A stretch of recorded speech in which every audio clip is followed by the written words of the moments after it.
Coming up, former President Donald Trump pleads not guilty to 34 felony charges. Dedicated to Eastern and Southern Kentucky, this is WYMT Mountain News at 11.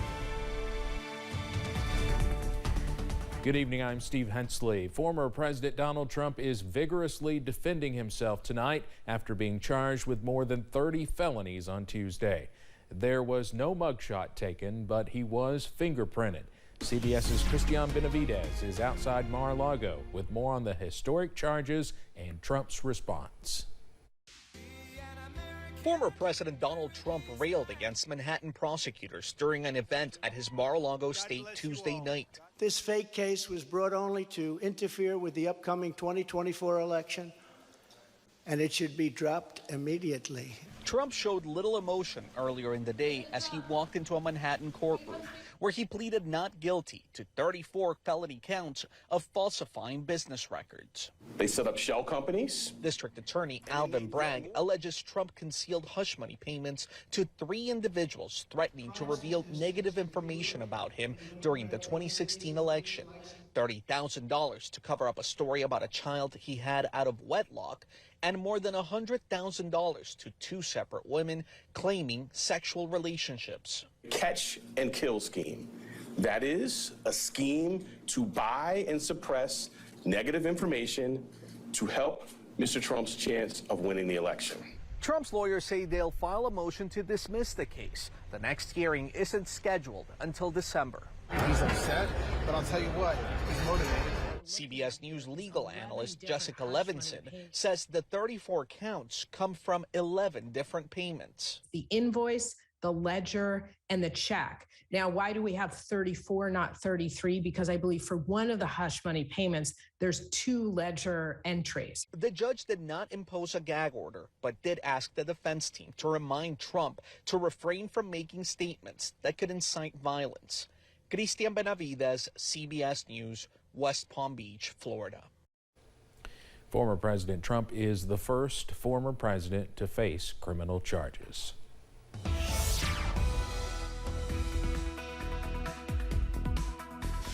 Well, no big weather worries in the mountains tonight. However, a first alert weather day goes into place as we head into the day tomorrow with the possibility for strong to severe storms moving on into the region. Most of us in a level 2 slight risk with the level 1 marginal risk in our southeastern counties. Main threat's going to be the winds, 60 miles per hour or better, with flooding threat, mostly a localized high water threat, but it's something we'll watch. Tornado threat is low, but never zero, and the large hail threat is rather low in this case. All of it's out to the west tonight, still a moderate risk. That's the level 4 in place from just north of Springfield, Missouri, all the way back into portions of Oklahoma and Arkansas. Severe weather has been concentrated in the western Great Lakes today, but expected to get going across portions of the Ozarks as we head through the overnight hours. For us, no big worries. 73 the current reading from downtown Somerset with a peaceful spring evening out there. It's still warm. Low to mid 70s outside. Some upper 60s sneaking in. We'll continue to see the mild air as we head into the morning hours. With your breakfast forecast, yes, we're looking at a very mild start to Wednesday. Temperatures middle and upper 70s as we head through the middle of the week. Details on when those storms move in and what the main threats are coming up in a few minutes, Steve. Evan, thank you. A man is in the hospital following a weekend shooting in Owsley County. The Owsley County Sheriff says 2 people were arrested and charged with first-degree assault. Investigators say the shooting happened Saturday morning on Highway 11 South. The victim was taken to the hospital. The sheriff says he was paralyzed from the waist down in the shooting. Last week, an incident took place in Leslie County that left one school resource officer injured by a student and another officer with his gun stolen. An officer was assaulted by a Leslie County High School student after she and another student left campus. When another SRO was called in to help, a student in his custody stole the officer's personal gun while he was assisting at the scene and kept it with him for hours. Those with the Leslie County Sheriff's Office say the incident is still under investigation. His vehicle's different than everyone else's because he does not have the back partition from the back half, and we're in the process of acquiring one of those right now so he can safely store stuff in the back of his vehicle. But we're working on the policy right now, and moving forward there, you know, if any instances like this happen, it would lead to termination or at least a reprimand. The student who had the gun was taken to the Buckhorn Children's Center, where he admitted he had it and turned it in to staff members there. It's unclear as to what his intentions were when stealing the gun. State police are investigating a deadly crash in Lawrence County. They say a logging truck and a pickup crashed just before 6 this morning on Route 23 near the Route 581 interchange just south of Louisa. The coroner says the driver of the pickup truck died at the scene. We are still working to learn the victim's name. Kentucky State Police and the Lawrence County Sheriff's Office are investigating. You might have noticed more Hazard police officers on Main Street. City Manager Tony Eversole says the goal is to remind people downtown they are safe, but police are nearby if needed. And this just helps and tries to put a calmness on Main Street and let people see that they can come here, they can shop. We want them to come and shop, and they're not going to be bothered, and we're going to make sure that they're safe. One business owner we spoke with said he supported the increased police presence downtown. A new report says occupational overdose deaths are on the rise in Kentucky. According to researchers at the University of Kentucky, from 2017 to 2021, there were a total of 47 occupational overdose fatalities. Data shows an increase of 260% annually. Work-related overdose deaths peaked at 18 in 2021. Workers in trade, transportation, and utilities were the most likely to see fatal overdoses, followed by manufacturing and construction. As family and loved ones of Stacia Collins mark the day that would have been her 13th birthday, they plan to share in mourning by spreading her memory. The group Justice for Stacia has been working with her mother, advocating for the Johnson County girl who police say was killed by her father last year. The group plans to plant memorial butterfly benches in Van Leer this summer and establish a memorial scholarship fund to be given to one student every year who gets to walk across the stage at graduation, something she will never have the chance to do.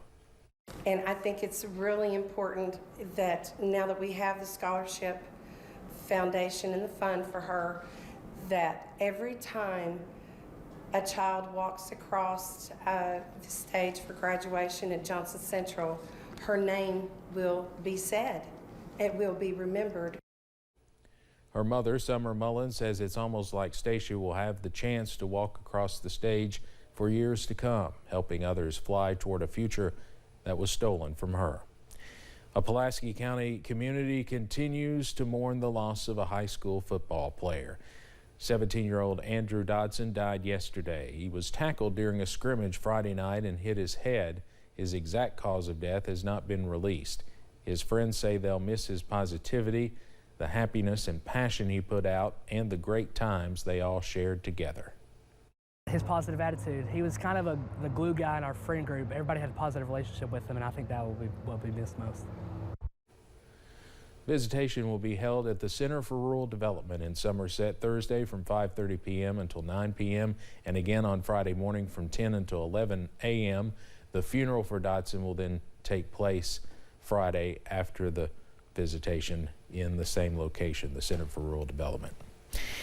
A recent study found that almost 21% of sports injuries led to medical disqualifications for the season or the athlete's career. Peter Gray is the head athletic trainer at Henry Clay High School in Lexington. He says the biggest concern is usually injuries to the head or neck and concussions. Gray says he and his co-workers are always closely monitoring players from the sidelines and bench, working to make the safest decision for the student athlete, not necessarily what is best for the outcome of the sport, game, or match. In the state of Kentucky, you do need to be cleared by a physician to return to play. As an athletic trainer, we can diagnose and take somebody out of play, but we do need to get cleared by a physician to return to play. Studies show the head and face are the most commonly injured body site, followed by ankle and knee. Research indicates more injuries occur during competition than during practice. A Pulaski County couple says someone dumped a truckload of trash near their lakeside home. Michael Watson says he videotaped someone dump a huge load of household garbage in the field behind him. He said the people told them they were filling in a sinkhole, by all appearances, with household garbage. Then, early this morning, they noticed the dump was set on fire and continued to burn and smolder all day today. The Watsons tell us they are concerned that the garbage will see runoff into Lake Cumberland, which is near their home. Hundreds of black garbage bags, white garbage bags. There were inner tubes, like big tire-looking inner tubes. There were plastic milk crates. The Pulaski Solid Waste Coordinator says it is illegal to dump garbage in this manner, and he says he's told the couple to contact the county attorney. The Watsons were also told the EPA was contacted about this. The city of Whitesburg is seeing a lot of positive growth after the flood that devastated the community more than 8 months ago. Earlier today, Forever Ice Cream opened its doors for the first time, serving food, ice cream, shakes, and owner Lisa Maggart says they also created a space for parties. So many people have told me, they're like, you know, Lisa, we have nowhere to have like a party. We have nowhere to have a baby shower or just to get together. We can cater the food. We can do whatever that you need to have done. So this will be a good asset for the community as well to, that way we clean up the mess. We do everything. You just show up. To find out more about the new business, check out this story on our website, WYMT.com. Coming up on Mountain News at 11, advocates say a new law concerning fentanyl test strips will help save lives. And we continue to watch the potential for strong to severe thunderstorms moving in by this time tomorrow night. Tracking the timing and threats after this.